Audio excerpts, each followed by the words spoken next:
ॐ सहनावतु सहनौ भुनक्तु सह वीर्यं करवावहै तेजस्विनावधीतमस्तु मा विद्विषावहै।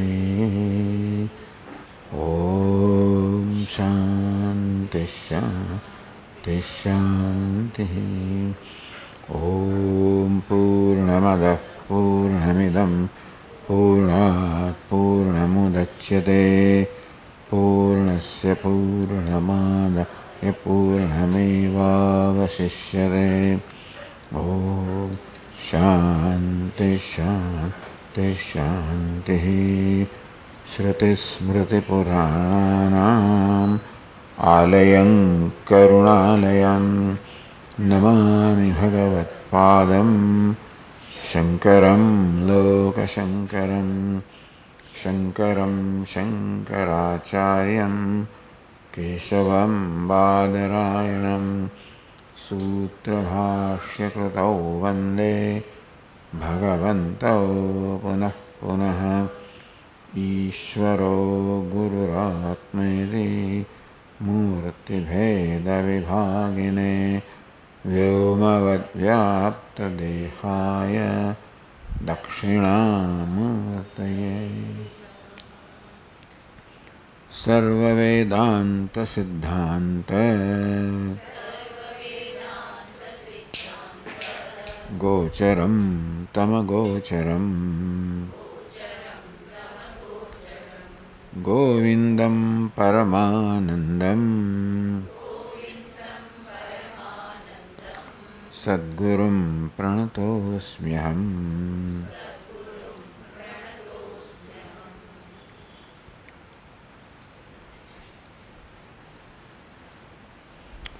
बुद्धौ गुहायां सदसद्विलक्षणं ब्रह्मासि सत्यं परमद्वितीयम्।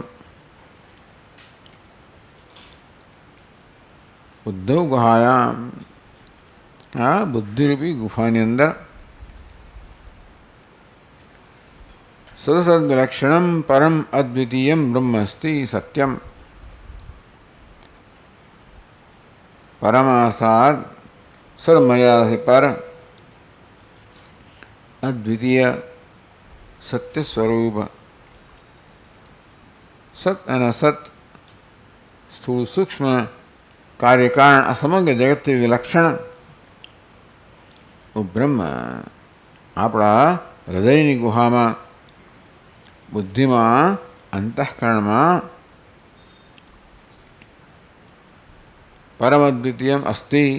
हाउ ब्रह्म प्रकाश रह्यो छे अहम अहम ए प्रकार तो छे ज। तदात्मना योत्र वसेद गुहायाम आ ब्रह्म परमात्मा तो आत्मरूपे प्रकाशी ज रहे छे એટલે આત્માને પરમાત્મા બનાવવા પર તદાત્મના અજ્ઞાનને કારણમાં દેહાત્મના દેહ આત્મા છે હું દેહ છું એ પ્રકારે વસી રહ્યો છે વસેત ગુહાયામ। અહમનો અર્થ આ પ્રકારે અહંકાર ઉપાધિમાં અહમ ભાવ જણાવનારો ધરાવનારો અહંકાર એ હું છું એ પ્રકારે એ રીતે હું અત્યારે વસી રહ્યો છું। હું બ્રહ્મરૂપે વસી રહ્યો નથી, જોકે બ્રહ્મવાળું સ્વરૂપ હોવા છતાં પણ હું દેહ રૂપે ઉપાધિ રૂપે વસી રહ્યો છું। તો આ પ્રકારે ઉપાધિ આત્મભાવ દૂર કરીને બ્રહ્મમાં આત્મભાવ સ્થાપીને જે રહે છે સ્થિત રહે છે નિષ્ઠ રહે છે પુનઃ તસ્યાંગ ગુહા પ્રવેશ। હે અંગ હે શિષ્ય પછી આવા સત્પુરુષને જ્ઞાની પુરુષને આટલું કોઈ બ્રહ્માત્મના યો વસેત દેહાત્મના નહીં બ્રહ્માત્મના। બ્રહ્મ તો સ્વયં આત્મરૂપે પ્રકાશી જ રહ્યું છે અને છતાં પણ હું દેહાત્મના વસી રહ્યો છું, હું દેહ છું એ પ્રકારે વસી રહ્યો છું। તો હું દેહ છે એમાંથી એમાં પરિવર્તન લાવીને હું બ્રહ્મ છું એ પ્રકારે જે નિવાસ કરે છે, એ પ્રકારે જે સ્થિત છે એવો જ્ઞાની મહાપુરુષ છે એને ફરી જન્મ લેવો પડતો નથી. એટલે ટૂંકમાં ફરી સંસારમાં દુઃખમાં એને પ્રવેશ થતો નથી.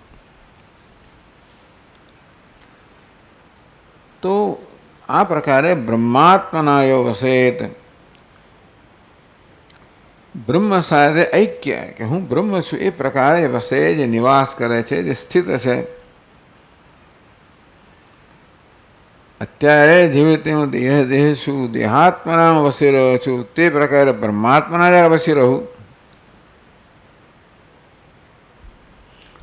અત્યારે હું દેહ છું, દેહાત્માના જે વસી રહ્યો છું એ તો સ્વભાવ છે અવિદ્યાને કારણે, સ્વરૂપ નથી. સ્વરૂપ તો હું બ્રહ્માત્મા છું. તો સ્વભાવમાં પરિવર્તન લાવીને જે આ પ્રકારે પોતાના સ્વરૂપમાં નિવાસ કરે છે, ફરી જન્મ લેવા બધા દુઃખથી મુક્ત થઈ જાય છે, સુખમાં પ્રતિષ્ઠિત થાય છે. તો કહે છે કે આ પ્રકારે જ્ઞાન થયા પછી પણ કંઈક કરવાનું બાકી રહે છે, એટલે કે સ્થિત થવાનું બાકી છે. બીજા શ્લોકમાં એટલે ઉપદેશના પહેલા શ્લોકમાં કહેવામાં આવ્યું, જંતુ નામ નરજન્મ દુર્લભમ. બધા જીવોમાં નર એટલે કે મનુષ્ય જન્મ પ્રાપ્ત કરો દુર્લભ છે. પુંસ્ત્વમ તતો વિપ્રતા, પછી પ્રકારે પુરુષત્વ હોવો, વિપ્રતા હોવી. જીવનમાં કંઈક આ પ્રકારે જીવનનો ધ્યેય સિદ્ધ કરવો, એ પ્રકારનો અંદરથી આત્મબળ હોવું,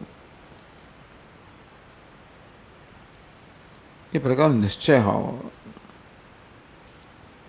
અને એને અનુરૂપ જે આત્મવિપ્રતા, એ પ્રકારે વિપ્ર બનવું, આ બધું દુર્લભ છે. પછી વિપ્રતા તસ્માત વૈદિક ધર્મ માર્ગ પરતા વિદ્વત્વમસ્માત પરાત, વૈદિક ધર્મ માર્ગ પર રહેવું, વિદ્વત્વ પ્રાપ્ત કરવું, આત્મા અનાત્મ વિવેચનમ, આત્મ અનાત્મ વિવેક કરવો, બ્રહ્માત્મના સંસ્થિતિ, હું બ્રહ્મ છું એ પ્રકારે સ્થિતિ એટલે કે નિષ્ઠા પ્રાપ્ત કરવી. તો આ શ્લોકમાં જે વર્ણવ્યું એ ક્રમથી આ ગ્રંથકાર આપણને આ સમગ્ર ગ્રંથ સમજાયનો આ પ્રકારે વિકાસ કરી રહ્યા છે. તો આ શ્લોકમાં આત્મા અનાત્મ વિવેચનમ, આત્મા અનાત્મ વિવેચનમ એટલું થયું. બ્રહ્માત્મના સંસ્થિતિ, હું બ્રહ્મ છું એ પ્રકારે સંસ્થિતિ,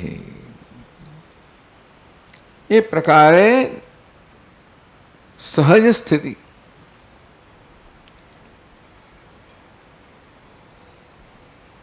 સ્વનુભવ, પછી અનુભવ એટલે જ્ઞાન થવું, અને પછી જ્ઞાનમાં નિષ્ઠા પ્રાપ્ત કરવી. તો હવે આ જ્ઞાનમાં નિષ્ઠા પ્રાપ્ત કરવાની વાત થઈ રહી છે. એવું શું છે જે આપણને જ્ઞાન થયા પછી પણ જ્ઞાનમાં નિષ્ઠ થવા દેતું નથી, સ્થિત થવા દેતું નથી, હજી એ સહજ બનવા દેતું નથી? એ ચર્ચા શરૂ કરી 268માં શ્લોકથી. જ્ઞાતે વસ્તુન્યપી બલવતી વાસના નાદિરેશા, કર્તા ભોક્તાપ્યહમિતિ દૃઢા યાસ્ય સંસાર હેતુ, પ્રત્યેક દૃષ્ટિ આત્મનિવસતા સાપનયા પ્રયત્નાર, મુક્તિમ પ્રાહુ તદિહ મુનેઃ વાસના તાનવમ યત.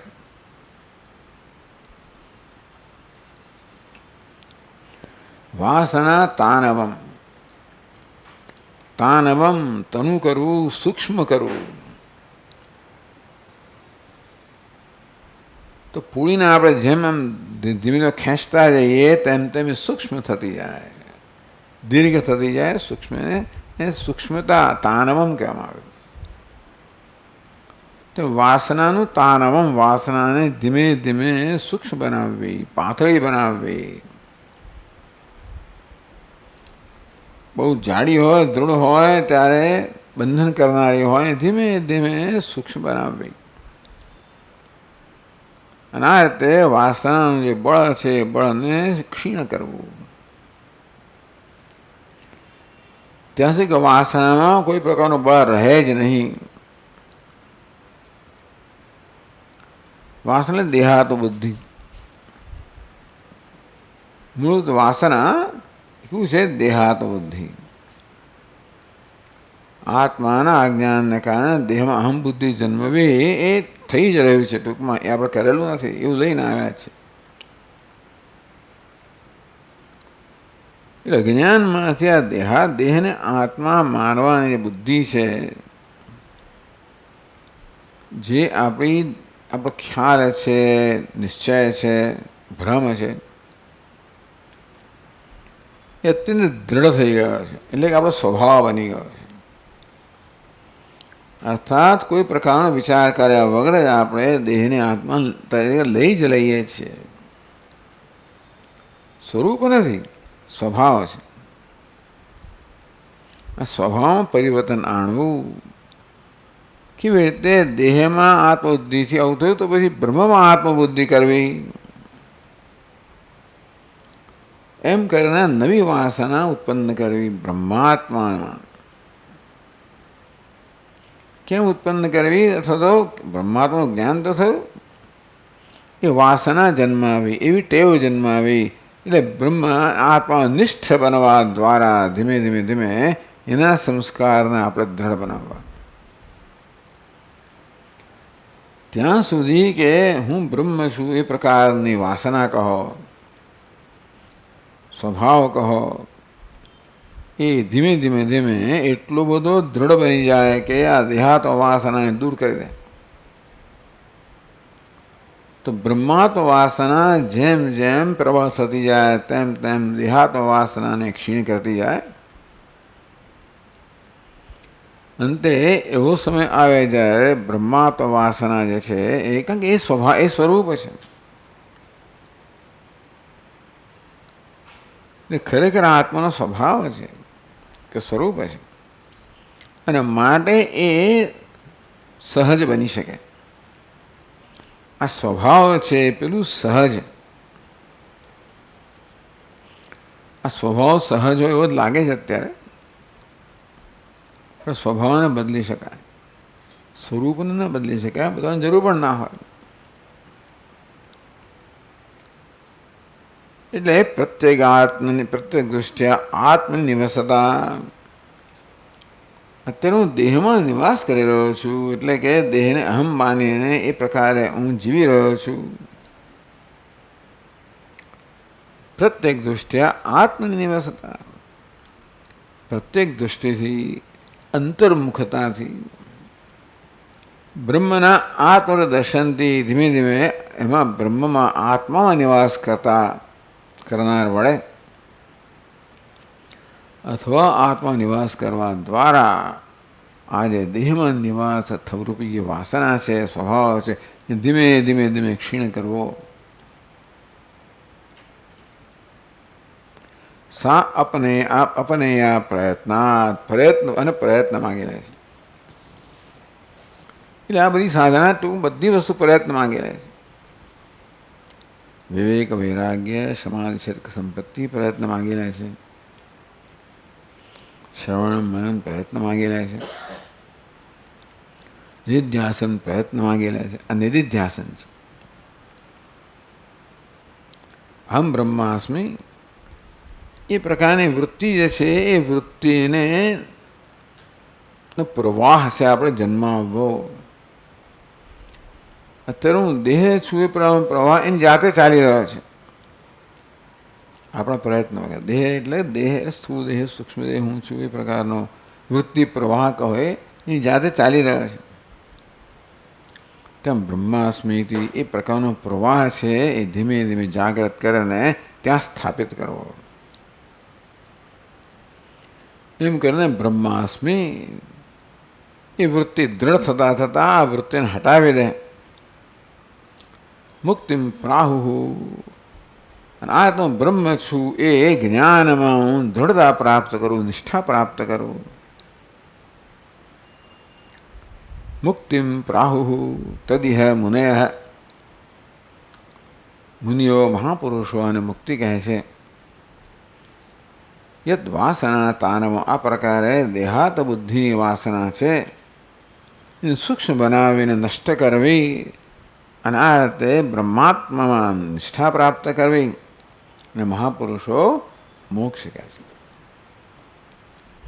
એટલે આ બધા ગ્રંથોનો આગ્રહ છે કે જ્ઞાન બહુ ઉત્તમ વસ્તુ છે, પણ જ્ઞાન નિષ્ઠા અત્યંત આવશ્યક છે.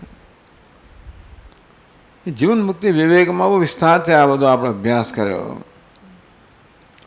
જ્ઞાન થતાં વિદેહ મુક્તિ પ્રાપ્ત એવું એમનું કહેવું છે, પણ જીવન મુક્તિ પ્રાપ્ત ન થાય એ તો જ્ઞાનમાં નિષ્ઠાથી પ્રાપ્ત થાય.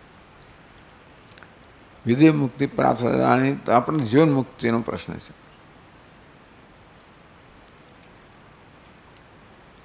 અહમ મમેતિ યો ભાવ દેહાક્ષાદૌ અનાત્મની, દેહ અક્ષાદો, દેહ ઇન્દ્રિય વગેરે અનાત્મામાં હું છું, મારું છું, આ પ્રકારનો સ્વભાવ છે. અત્યારે અયમ અધ્યાસ, અને અધ્યાસ કહેવામાં આવ્યો, અધ્યારોપ અધ્યાસ કહેવામાં આવ્યો. અનાત્મા બુદ્ધિ, એ હું છું એ મારું છે. અયમ અધ્ય નિરસ્તવ્ય, આ અધ્યાસને નો નિરાશ કરવો જોઈએ. સ્વાત્મનિષ્ઠા, આત્મનિષ્ઠા દ્વારા. જ્ઞાત્વ સ્વમ પ્રત્યેગાત્માન બુદ્ધિ તદ્વૃત્તિ સાક્ષિણામ, હું કોણ છું? બુદ્ધિ તદ્વૃત્તિ સાક્ષિણામ, તો બુદ્ધિ અને બુદ્ધિની વૃત્તિઓનો સાક્ષી છું. બુદ્ધિ નથી એટલે કે બુદ્ધિની વૃત્તિ નથી, એનો સાક્ષી છું. સતત આ પ્રકારે આ જ્ઞાન તો છે, પણ એ સતત આપણે યાદ દેવડાવવું પડે. એમ કહેવાય કે આ સાવધાન નિધિધ્યાસન એટલે કે સાવધાનીનો અભ્યાસ. સાવધાન રહેવું.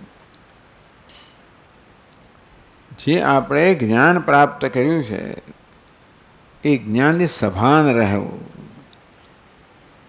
કારણ કે આપણી પેલી દેહાત્મ બુદ્ધિની જૂની ટેવ આપણને એમાંથી વિચલિત કરીને વળી પાછું દેહાત્મા વળી પાછું આપણને અંદર પછાડે.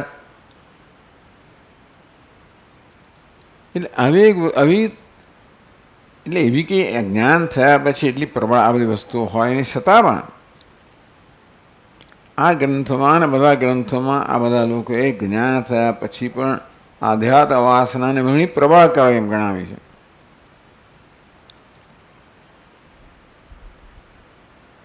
અને તેથી વાસના જ્યારે મનનો કબજો લે ત્યારે હું બ્રહ્મ છું એ મારા સ્વરૂપથી પ્રચ્યુતિ થાય.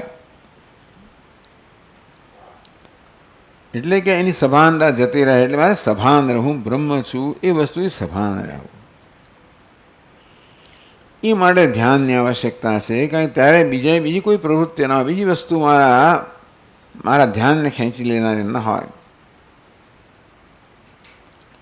બીજું કોઈ પ્રકારનું પ્રયોજન ના રહ્યું હોય. એટલા માટે સંન્યાસ કહેવામાં આવ્યો. જ્ઞાન થયા પછી પણ જ્ઞાનમાં નિષ્ઠા પ્રાપ્ત કરવા માટે સંન્યાસની આવશ્યકતા કહેવામાં આવી. તો આ થઈ શકે.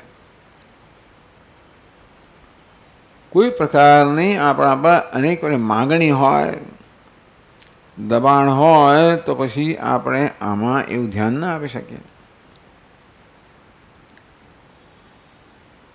જ્ઞાત્વા સંપ્રત્યેગાત્માનં બુદ્ધિ તદ્વૃત્તિ સાક્ષિણમ સુહમિત્યેવ સદ્વૃત્યા અનાત્મની આત્મહતિમ જહી. એ જ હું છું એ પ્રકારે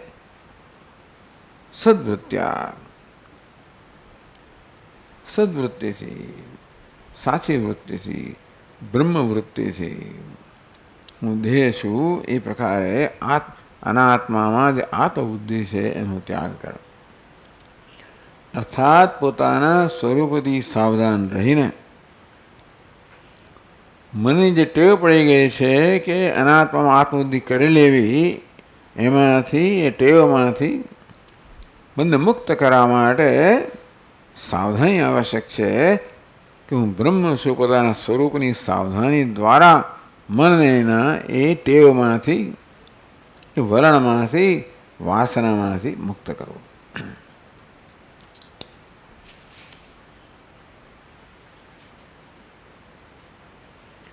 यथा यथा प्रत्यगवस्थितं मनः तथा तथा मुंचति बाह्यवासनाः. જેમ જેમ આ પ્રકારે મન પ્રત્યેક અવસ્થિત, પ્રત્યેક આત્મામાં અવસ્થિત થતું જાય તેમ તેમ આ બાહ્ય વાસના, દેહાત વાસના છે એને મન છોડવા માંડે. જેમ બ્રહ્માત્મ વાસના દૃઢ થતી જાય તેમ તેમ મન આ દેહાત વાસનાથી મુક્ત થતું જાય. નિશેષ મોક્ષે સતી વાસનાત્મના અનુભૂતિ પ્રતિબંધ શૂન્ય.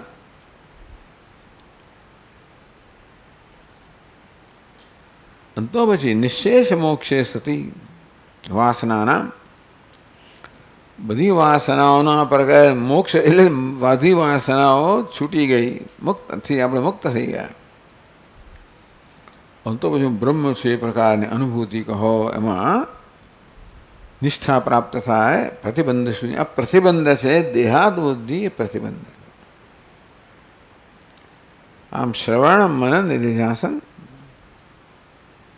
એટલે અજ્ઞાન, સંશય અને વિપર્ય આ ત્રણ પ્રતિબંધ કહેવામાં આવ્યા. શ્રવણથી જ્ઞાન દૂર થાય, મનનથી સંશય દૂર થાય, નિધિધ્યાસનથી આ ત્રીજો પ્રતિબંધ દેહાત બુદ્ધિ પ્રતિબંધ દૂર થાય. આત્માનુભૂતિ પ્રતિબંધ શૂન્ય. તો આત્માની અનુભૂતિ છે એ બધા પ્રતિબંધ મુક્ત થાય, શૂન્ય થાય, રહિત થાય, એને મુક્તિ કહેવામાં આવે. તો એના માટેનો ઉપાય કયો? તમોદ્વાભ્યામ રજસત્વા સત્વં શુદ્ધે નશ્યતિ તસ્માત સત્વમ અવષ્ટભ્ય સ્વાધ્યાસાપનયમ કરું. આપણું મન જે છે એ તમોગુણ, રજોગુણ, સત્વગુણ ત્રણ ગુણો બનેલું છે. તો ધીમે ધીમે રજસનો આશ્રય લઈને તમસથી મુક્ત થવું, સત્વનો આશ્રય લઈને રજસથી મુક્ત થવું. જે ચર્ચા કરી ગયા, કર્તવ્ય કર્મ કરવાથી તમોગુણથી આળસ વગેરેથી મુક્ત થવાય. નિષ્કામ કર્મ કરવા દ્વારા રજોગુણથી મુક્ત થવાય. અને સત્વમ શુદ્ધેન નશ્યતિ. હું બ્રહ્મ છું એ જ્ઞાન દ્વારા આ મહાપુરુષ સત્વથી પણ પર થાય. એટલે મન જ્યારે સાત્વિક હોય ત્યારે આ વિવેક થાય. અને છેવટે સાત્વિક જે દ્રષ્ટા છે એનાથી પણ મુક્ત થાય. એને છેવટે એ પણ મારો વેશ છે અને એ રીતે એને પણ જ્યારે છોડવામાં આવે. સત્વમ શુદ્ધિન નશ્યતિ. હા, શુદ્ધ આત્મા જ્ઞાનથી સત્વ પણ નાશ પામે, એટલે કે સત્વથી પણ પર થઈ જવાય. શુદ્ધ સત્વગુણ કહો કે પછી આત્મા કહો.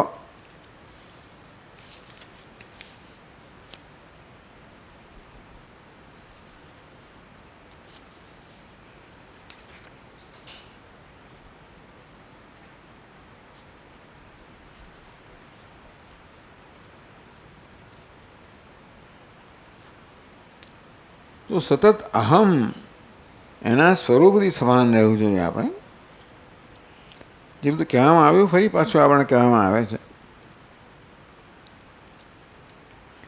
અહમ પદાર્થસ્તુ અહમ આદિ સાક્ષી નિત્યમ સુષુપ્તાવપી ભાવદર્શનાદ.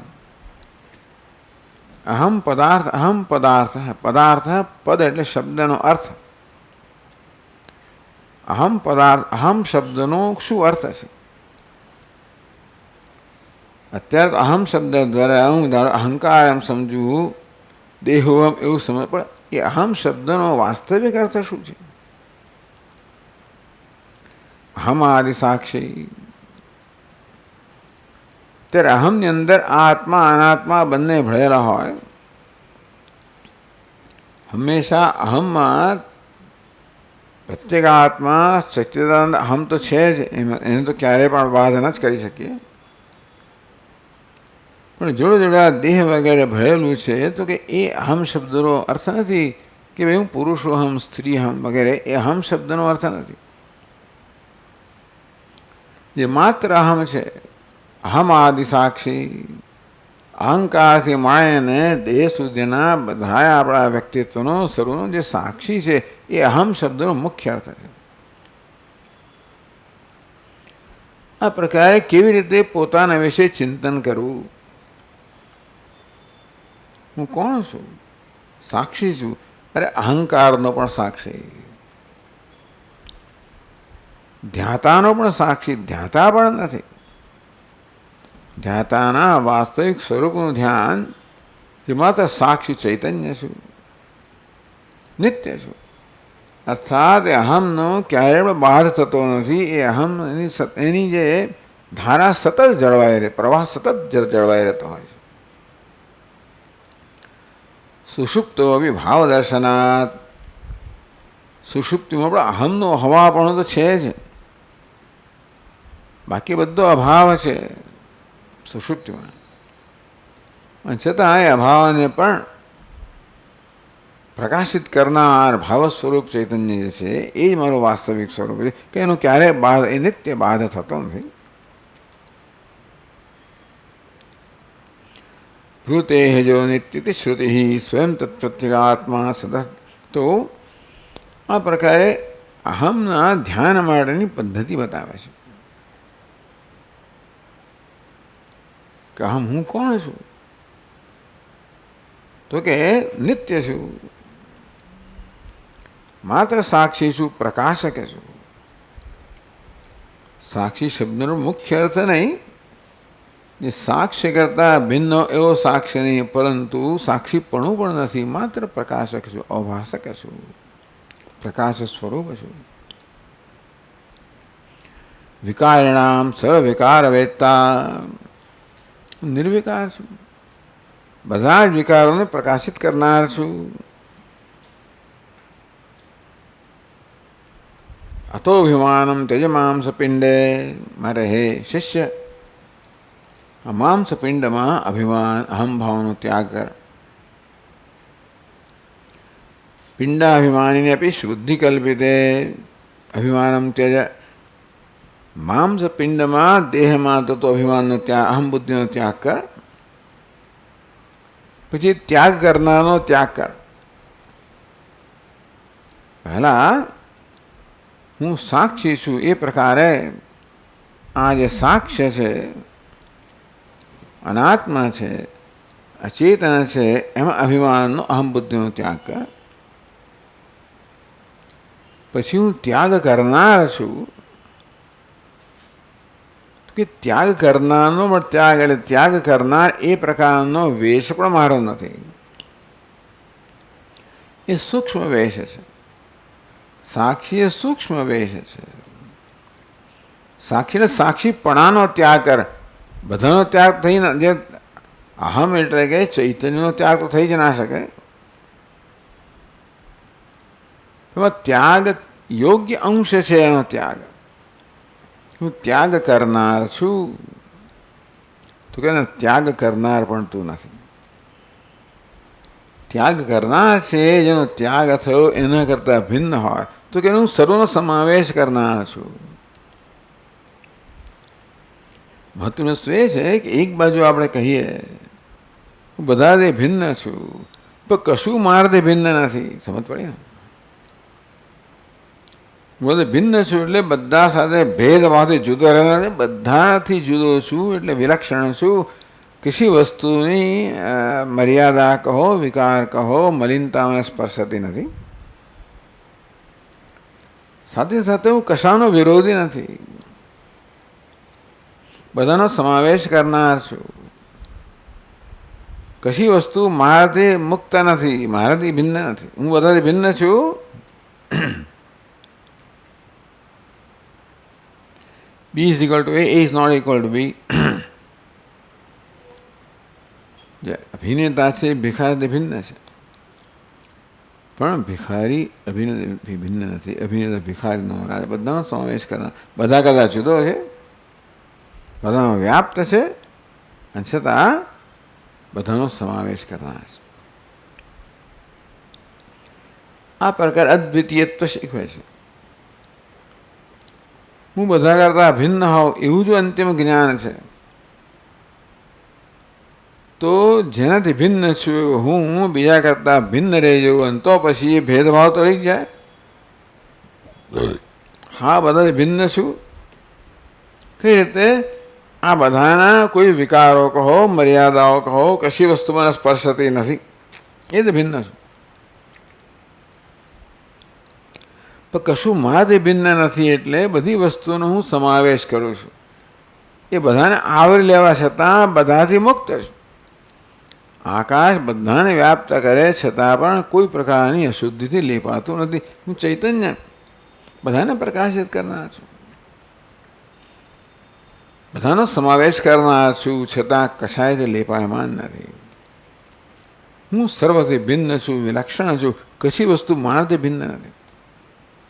અદ્વિતીયત્વનું જ્ઞાન એટલે કે આ પ્રકારે પિંડાભિમાનની તો ત્યાગ કરનારમાં પણ અહંભાવનો ત્યાગ કર. કાલત્રયાબાદ્યમ અખંડબોધમ જ્ઞાત્વ સમાત્માનુપૈ શાંતિમ. અખંડ બોધ છું, બોધ સ્વરૂપ છું, જ્ઞાન સ્વરૂપ છું, પ્રકાશવાન છું. એટલે એમાં ક્યારેય ભેખંડ પડતો નથી. હમણાં પ્રકાશ થવું પછી ના પ્રકાશો, અખંડ બોધ.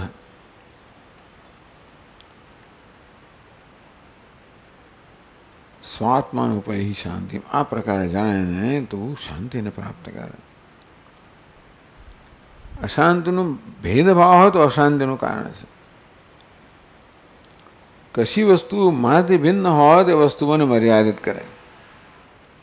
કશું મારાથી ભિન્ન નથી, હું બધાનો સમાવેશ કરું છું અને સાથે સાથે કોઈની બધી મર્યાદાથી પર છું. આ બહુ ઉત્તમ વસ્તુ છે. એટલે આપણે જીવનમાં ધીમે ધીમે આ સિદ્ધાંતને અપનાવીએ, જે આપણું સ્વરૂપ છે. બધાને સમાવેશ કરતા જઈએ, સમાવેશ કરતા જઈએ, એટલા બધા ધીમે ધીમે આપણે વિસ્તૃત થતા જઈએ, વિશાળ થતા જઈએ, ઉદાર થતા જઈએ. ચૈતન્ય તો ઉદારમાં ઉદાર છે ને. સમહમ સર્વભૂતેષુ નમે દ્વેષ્યો તેના પ્રિય. ભગવાન કહે હું તો બધા પ્રત્યે સમાન છું, ક્યાંય દ્વેષ નથી, કોઈ પક્ષપાત નથી, એવો હું છું.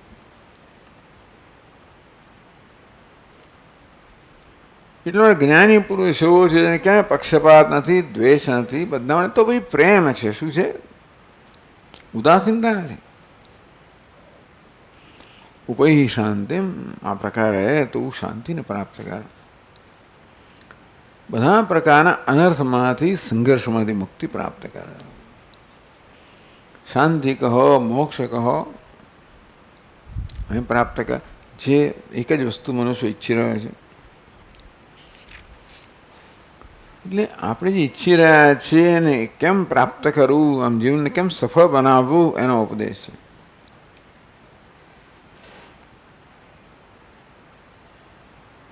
તો બધા પ્રતિબંધોમાંથી અહંકાર પર આવે છે. સંત્યન્ય પ્રતિબંધા પુંસ સંસાર હેતવો દુષ્ટા તેષામ એકમ મૂલમ પ્રથમ વિકાર ભવત્યહંકાર.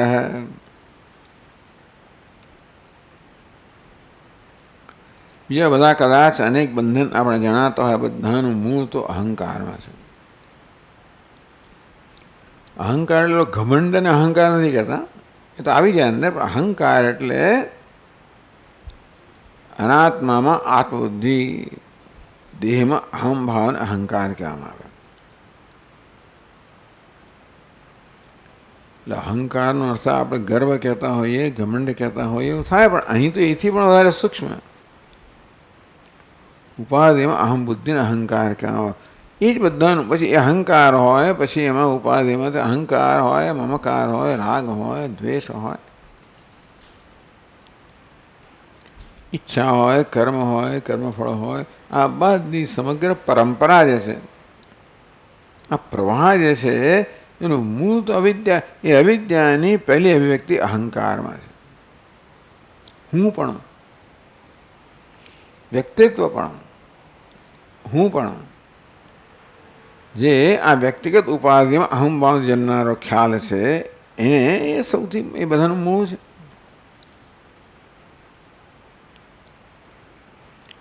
અહંકાર ગ્રહાન મુક્ત સ્વરૂપ ઉપદ્યતે.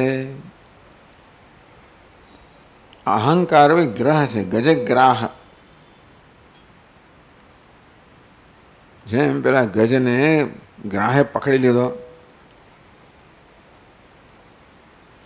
તેવી રીતે આ અહંકાર બી આ ગ્રાહ છે, એને પકડી લીધેલો છે. બહુ સુંદર રીતે બતાવવામાં આવ્યું ને, કેવી રીતે હાથી જાય સરોવરમાં અને મગર અને પગને પકડી લે. આમ ગજેન્દ્રનો બહુ સુંદર દૃષ્ટાંત છે. આ આપણે ગજેન્દ્ર છે આ બિચારો જીવાત્મા. અને અવિદ્યા બી ગ્રાહકો કે પછી અહંકાર બી ગ્રાહે પકડી રાખે છે, બરાબર ને, અંદરને સમુદ્રમાં એટલે સંસારમાં ખેંચે છે. સતત યુદ્ધ ચાલે છે. અહંકાર બી આ ગ્રાહ છે, એમાંથી મુક્ત થવાનું. એટલે બીજાથી મુક્ત થઈ ગયા માની લઈએ આપણે. અહંકાર, મમકાર, રાગ, દ્વેષ આ બધા મુક્ત થઈ ગયા માની લઈએ. એ બધા મુક્ત થયા પછી પણ અહંકારમાંથી, અહમ બુદ્ધિમાંથી મુક્ત થવાનું છે. અહંકાર ગ્રહાન મુક્ત સ્વરૂપ ઉપદ્યતે. આ એક છેલ્લો અવરોધ છે. અહમ બુદ્ધિ એમાંથી મુક્ત થવાથી સ્વરૂપને પ્રાપ્ત થાય. ચંદ્ર વિમલ પૂર્ણ સદાનંદ સ્વયં પ્રભ. ચંદ્રની જેમ વિમલ, પૂર્ણ ચંદ્રની જેમ, બધા મનથી રહિત. સૂર્ય કરતા પૂર્ણ ચંદ્રનું દૃષ્ટાંત આપવામાં આવ્યું. કારણ કે આહ્લાદક છે, આનંદ સ્વરૂપ છે, પ્રકાશક છે, પૂર્ણ છે, આહ્લાદક છે, આનંદ સ્વરૂપ છે, વિમલ છે, નિર્મળ છે. આવું પોતાનું સ્વરૂપ છે એને પ્રાપ્ત થાય. એટલે અહમ બુદ્ધિ છે ને એ જ આપણને આપણા સ્વરૂપના નિષ્ઠામાંથી કે એના લાભથી વંચિત રાખનારી છે.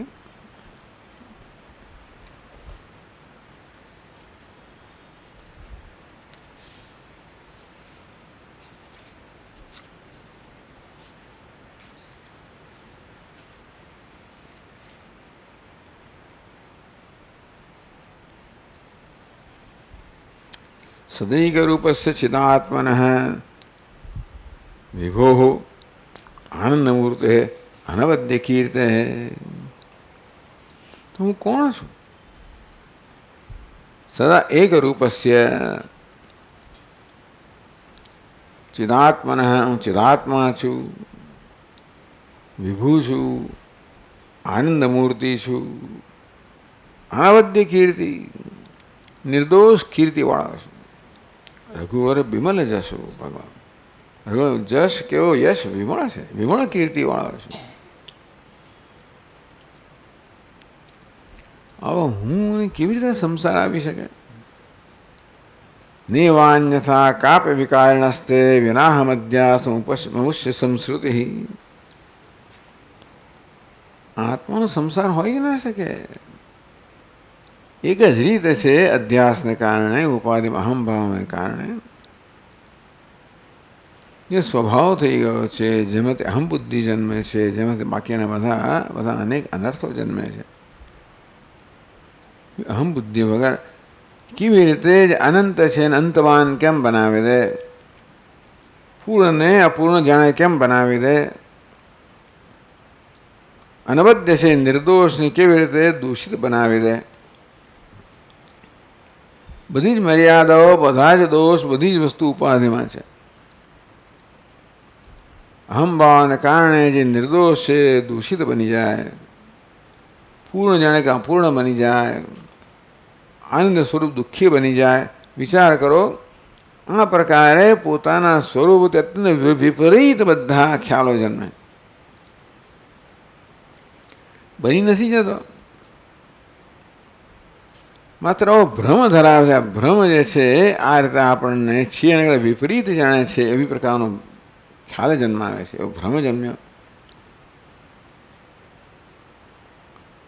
જેના પરિણામે અમુષ્ય સંસ્કૃતિ. આ સિવાય આત્માની સંસાર હોય કેવી રીતે શકે?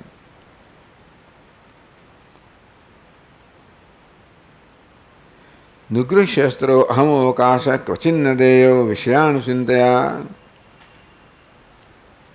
તો હવે કહે છે કે અહંકારને પોષનાર કોણ છે? ઉપાધિમાં અહમ બુદ્ધિ જે છે ને એને કોણ પોષણ આપે છે? વિષયાનુચિંતયા, વિષયનું ચિંતન, વિષય સુખ અનુસાધન છે એ પ્રકારનું ચિંતન.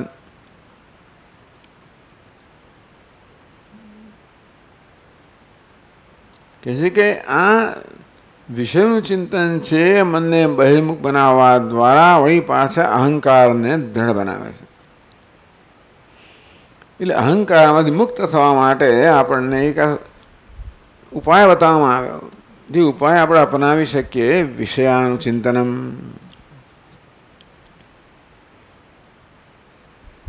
દૃષ્ટાંત આપ્યું કે એમ માની લે કે અહંકાર જતો રહ્યો તો પણ તમારે બેધ્યાન ન રહેવું જોઈએ, કારણ કે આ વિષય ચિંતન વસ્તુ એવી છે કે પેલા જાણે કે નષ્ટ થયેલા અહંકારને વળી બધો સંજીવન પાછો સજીવ કરે. પ્રક્ષીણજમ બોઈ તરોરેવ અંબુહુ. બીજોરાનું જે વૃક્ષ હોય વળી પાછું જાણે સુકાઈ ગયો હોય વળી પાછું એને જીવંત બનાવે. એટલે કે સાવધાની કરો. સાવધાની કહે છે કે કેવી રીતે આપણે સતત સાવધાન રહેવું જોઈએ. આ વિષયોનું ચિંતનના ઉપર અત્યારે ભાર આપે છે. કેવી રીતે? એ વળી પાછો જાણે કે નષ્ટ થયેલા અહંકારને વળી પાછો જીવંત બનાવનાર છે. માટે ધ્યાન રાખો.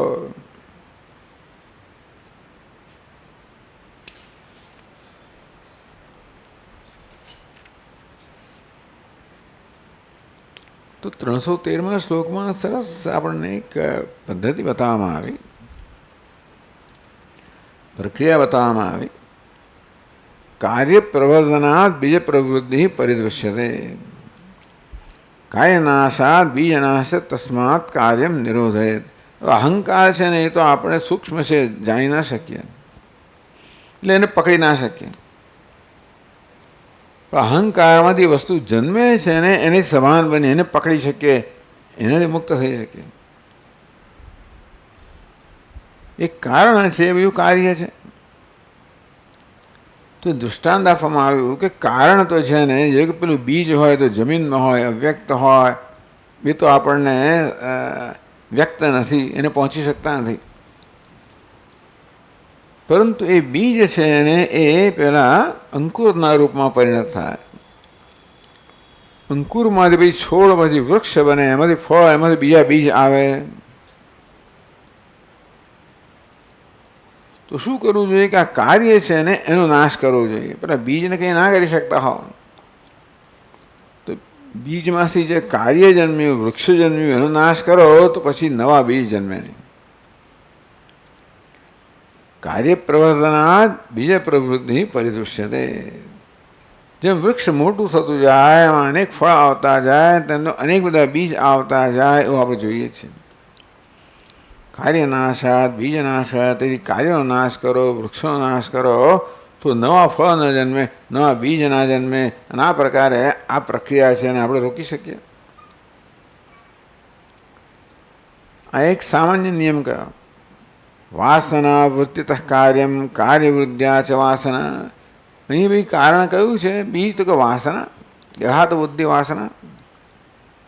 એ વાસના જે છે આપણા મનની અંદર વળી ઈચ્છા જન્માવે, આકર્ષણ જન્માવે, ઈચ્છા જન્માવે, કર્મ જન્માવે, અનુભવ જન્માવે, રાગ દ્વેષ જન્માવે. આ બધા કાર્ય છે. વાસના સૂક્ષ્મ છે, અવ્યક્ત છે, કારણ છે, પેલા બીજની જેમ હજી આપણે વ્યક્ત નથી. એટલે સીધે સીધું આપણે કશું ના કરી શકીએ. વાસનાને કેમ દૂર કરવી? પેલું કારણ છે, બીજ છે, અવ્યક્ત છે, દૂર કેમ કરવું? તો ઉપાય કયો કે ભાઈ કારણને દૂર કરો તો કાર્યને દૂર કરતા જાઓ. બીજ જેમ અંકુર ફૂટતા જાય તેમ તેમ નાશ કરતા જાઓ. તો વાસનાનું બીજ હશે, એમાંથી કાર્ય જન્મે, ઈચ્છા જન્મે, એમાંથી કર્મ જન્મે. તો કે આ બધી વસ્તુ દૂર કરતા જાઓ. વાસના વૃદ્ધિત કાર્યમ કાર્ય વૃદ્ધ્યા છે વાસના. જો વાસનામાંથી ઈચ્છા જન્મી, ઈચ્છામાંથી કર્મ જન્મ્યું, તો નવી વાસના જન્મશે. એ વાસનાને પ્રબળ બનાવતી જ જશે. પ્રત્યેક કર્મ વળી પાછી પોતાના સંસ્કાર છોડી જાય, એટલે કે એ પ્રકારનું કર્મ કરવાની વૃત્તિ વળી પાછી જન્મે. કર્મ ના કરો. મનમાં ઈચ્છા જન્મે તો ઈચ્છાને અભિવ્યક્ત ના થવા દો. એ કરી શકીએ. અંદર વાસના ઈચ્છા તો જન્મે. શું કરવાનું આપણે? ઈચ્છા જન્મી, પરંતુ ઈચ્છાને અભિવ્યક્ત ના થવા દઉં, કર્મમાં અભિવ્યક્ત ના થવા દઉં. ના રીતે ઈચ્છાને આપણે અસરકારક ન બનવા દઈએ. એટલે નવી તો વાસના ન જન્મે. આમ નવી વાસનાઓને જન્મ આપતા આપણે અટકી રોકીએ તો ધીમે ધીમે ધીમે એવી વાસનાઓ નષ્ટ થઈ જાય.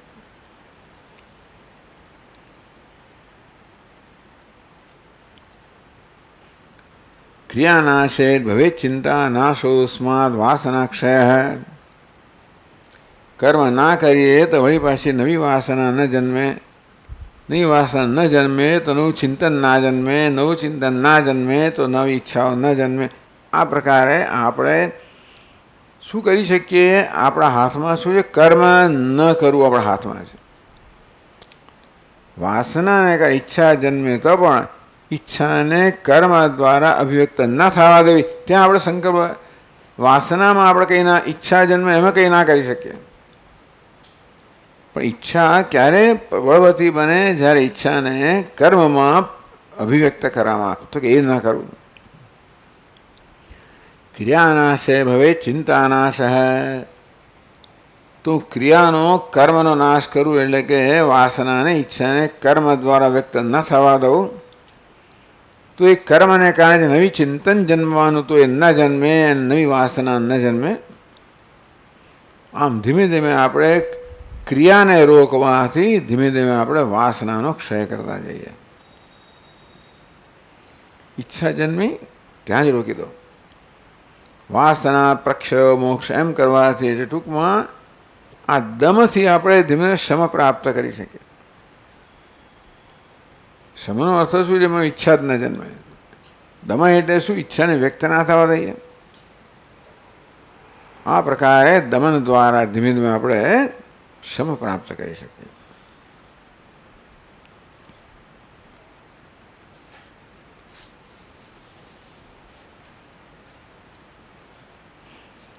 એટલે કહે છે કે આ વસ્તુ કરવાની છે. પ્રમાદો બ્રહ્મનિષ્ઠાયામ ન કર્તવ્ય કદાચન. આ રીતે બ્રહ્મ જ્ઞાનમાં નિષ્ઠા પ્રાપ્ત કરવામાં પ્રમાદ ન કરવો જોઈએ, બેધ્યાન ન રહેવું જોઈએ. પ્રમાદો મૃત્યુત્યા ભગવાન બ્રહ્મણ સ્તુત.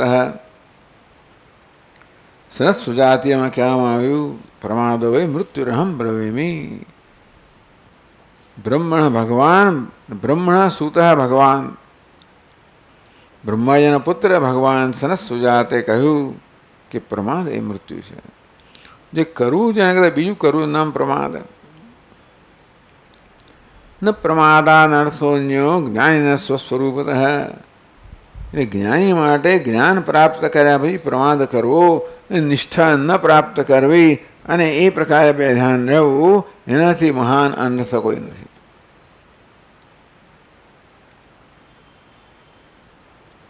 તતો મોહ, તતો અહમદિ, તતો બંધ, તતો વ્યથા. જો બે ધ્યાન રહ્યા તો વળી પાછું મન પેલી વાસનાને કારણે દેહાતોદ્ધિ કરે, એને કારણે વળી પાછી ઈચ્છા જન્મ આવે, વળી પાછું કર્મ જન્મ આવે, વળી પાછી નવી વાસના જન્મ આવે, વળી પાછું અહંકાર અહમ બુદ્ધિને દ્રઢ બનાવે. વળી પાછી વાસનાને દ્રઢ બનાવે. અને તેથી આ વિષયમાં પ્રમાદ ન કરવો જોઈએ. એટલે અહંકાર જે મૂળ છે એની અભિવ્યક્તિ ન થાય એ પ્રકારે સતત પ્રયત્નશીલ રહેવું જોઈએ. વિષયાભિમુખ દૃષ્ટવા વિદ્વાંસ વિસ્મૃતિ વિક્ષેપયતી. એટલે પેલી જુએ આપણી મનની અંદર વાસના છે ને, એ જુએ કે આ વિદ્વાન છે ને એ પણ વિષયાભિમુખ થયો છે, વિષય તરફ જોઈ રહ્યો છે, વિષયનું આકર્ષણ જન્મ્યું છે, તો તરત જ વાસનાને દ્રઢ બનાવીને આ વિદ્વાનનો ઈચ્છા જન્માવીને એને પટકે. આ પ્રકારે નાટકીય રીતે કહેવામાં આવ્યું કે કોઈ પણ સંજોગોમાં કે કોઈ પણ અવસ્થામાં પ્રમાદ કે બેધ્યાનપણું ન જોઈએ. સતત જીવનના ધ્યેયથી આપણે સભાન રહેવું જોઈએ. પ્રત્યેક ક્ષણે શ્રેય અને પ્રેય એ બંનેની આપણી સમક્ષ આ પ્રકારનો શ્રેય અને પ્રેય છે એ બંને આપણું ધ્યાન ખેંચતા હોય છે. સતત વિવેક કરીને સતત યોગ્ય વિચાર, યોગ્ય પસંદગી કરવી જોઈએ કે શ્રેયની પસંદગી થાય, પ્રેયની ન થાય. આ પ્રકારે સાવધાની સતત જીવનમાં હોવી જોઈએ. જે આપણે હવે શીખ્યા છીએ, જાણીએ છીએ, સમજીએ છીએ, એ સમજનો આપણા જીવનનો શું અર્થ થાય એ સમજ્યા પછી એ પ્રકારે જીવન જીવવું. પહેલાં તો આપણે જાણીએ, શ્રવણ કરીએ, સમજીએ અને આ જે આપણે જ્ઞાન પ્રાપ્ત કર્યું એનો આપણા જીવનમાં એનો શું અર્થ થાય. શ્રી એટલે મારે માટે શું છે અને પ્રેય એટલે શું, ટૂંકમાં મારા જીવનમાં આ બધું શું છે એ હું ઓળખું. એ માત્ર સિદ્ધાંત ન રહે પરંતુ એનું નામ બને એટલે મારા જીવનમાં આ વસ્તુઓ, આ બધી વસ્તુ મારા માટે જીવંત બને, સમજ બને. એટલે શ્રેય હોય તો શ્રેય સમજી શકું, પ્રેય અને પ્રેય સમજી શકું અને પછી સાવધાનપણે હું શ્રેયને જ પસંદ કરું, પ્રેયને પસંદ ના કરું. આ તો એક સામાન્ય વસ્તુ કહે. આ પ્રકારે સાવધાની, પ્રમાદ અસાવધાની. જાણતા હોઈએ છતાં પણ સાવધાન ન હોઈએ તો પેલી જૂની ટેવને કારણે ખોટી પસંદગી થઈ જાય. જૂની ખોટો માર્ગ લેવાઈ જાય. દરરોજ જે ત્યાં જતા હોય એવા આપણે સ્કૂલમાંથી કોલેજમાં ગયા તો એ સાયકલ આમ જતી રહે પાછી. જો ધ્યાન ના રાખીએ તો સ્કૂલમાં પહોંચી જઈએ અને આ તો પછી બીજી જગ્યાએ આવી ગયો. એટલે બેધ્યાનપણું પણ એક મહાન, એટલે પહેલાં અહંકારની વાત કરે, બેધ્યાનપણાની પ્રમાદ એ પણ મહાન આપણો શત્રુ છે. અને જીવનમાં સાવધાની હોવી જોઈએ.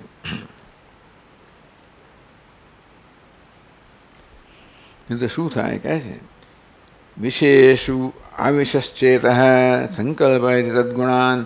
જો આપણે મન પ્રત્યે ધ્યાન ના આપીએ તો મનની જે જૂની ટેવો છે ટેવોળી પાછો મનનો કબજો લઈ લે. વિષયશું આ વિષય ચેત, આ ચિત્ત છે ને વિષયમાં જવા દઈએ તો સંકલ્પ તત્વ પછી આ વિષયના ગુણોનું ચિંતન કરવા માંડે પેલી જૂની ટેવને કારણે. સમ્યક સંકલ્પનાત કામ. વિષયનું ચિંતન કરવાથી અમારે આકર્ષણ જન્મે, એમાંથી કામના જન્મે, એમાંથી પછી કર્મ જન્મે. આ રીતે આ મનુષ્યને આ લપસણો માર્ગ સંસારની અંદર આપણે સંસારમાં પાડે. તસ સ્વરૂપ વિભ્રંશ વિભ્રષ્ટસ્તુ. આ પ્રકારે સ્વરૂપમાંથી વિભ્રંશ થાય અને પતન થાય. એટલે આ બી ભાષામાં કહેવામાં આવ્યું આપણને સાવધાન કરવા માટે કે જીવનમાં સતત કેવી સાવધાની હોવી જોઈએ. આપણા મનની જે વૃત્તિઓ છે ને જો ધ્યાન ન આપીએ તો વૃત્તિઓ આપણા મનનો કબજો લઈને આપણી પાસે આવું વર્તન કરાવે, બોલાવડાવે, કરાવડાવે. પછી ખબર પડે. આ તો હું સ્થૂળ સ્તરની વાત કરું છું. બધા જ સ્તરે સાવધાનીની આવશ્યકતા. જે કંઈ આપણે જાણીએ છીએ, જે કંઈ સમજ્યા છીએ, જેટલું સમજ્યા હોઈએ એટલું તો જીવનમાં ઉપયોગી થાય, એનો તો ઉપયોગ થાય. સાવધાન હોઈએ તો જે કશું નાનું મોટું ઓછું તો સમજ્યા હોઈએ એ તો આપણને કામ લાગે, એ તો આપણે જીવનનો અમલ કરીએ. હું બ્રહ્મ છું એ જાણતો તો એનો અમલ થાય. જે પ્રકારનું મારું જ્ઞાન હોય એનો સતત અમલ થવો જોઈએ.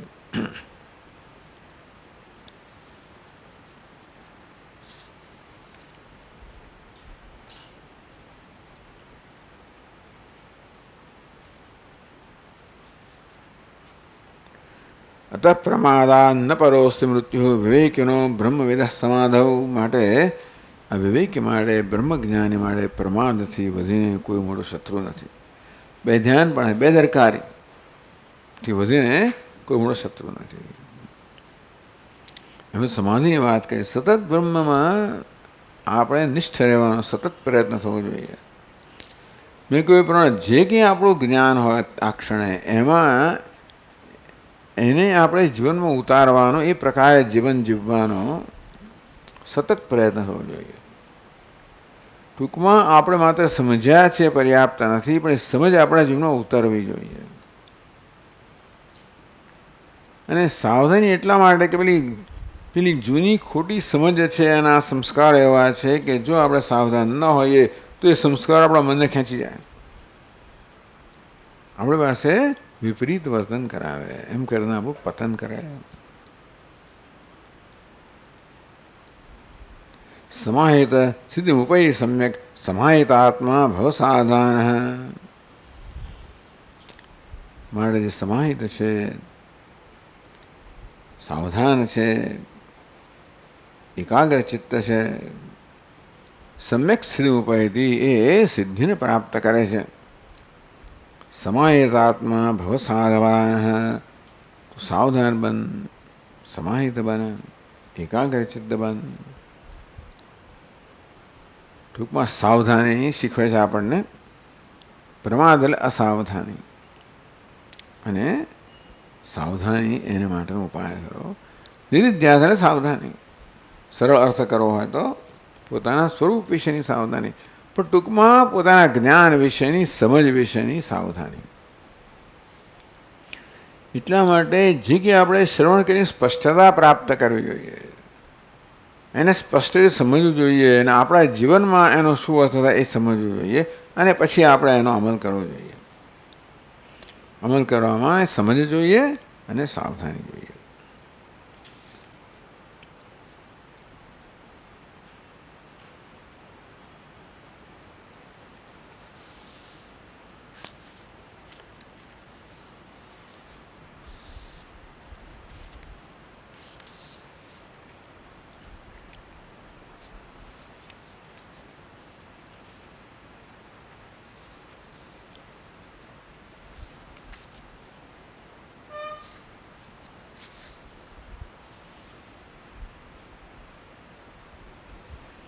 આ કયા પછી આપણને જીવન મુક્તનો ઉપદેશ કરે છે, એની આપણે આવતીકાલથી ચાલુ રાખશું.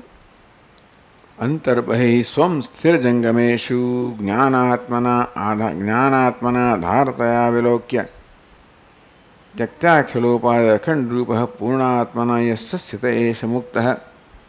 જીવન મુક્ત મહાપુરુષનું સુંદર વર્ણન કરે છે 339માં શ્લોકથી માંડીને. તો કાલથી આપણે એની ચર્ચા કરશું. 370 શ્લોક સુધી આપણે આવ્યા છે, પછી આપણે ચાલુ રાખશું ત્યાંથી. ઓમ પૂર્ણમદ પૂર્ણમિદમ પૂર્ણાત પૂર્ણમુદચ્યતે પૂર્ણસ્ય પૂર્ણમાદાય પૂર્ણમેવાવશિષ્યતે. ઓમ શાંતિ શાંતિ શાંતિ. શંકરં શંકરાચાર્યં કેશવં બાદરાયણં સૂત્રભાષ્યકૃતૌ વંદે ભગવन्तौ પુનઃ પુનઃ.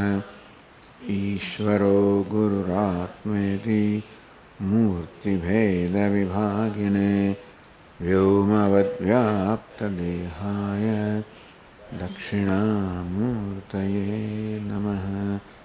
ઓમ શાંતિ શાંતિ. હરિ ઓમ. શ્રી ગુરુભ્યો નમઃ. હરિ ઓમ.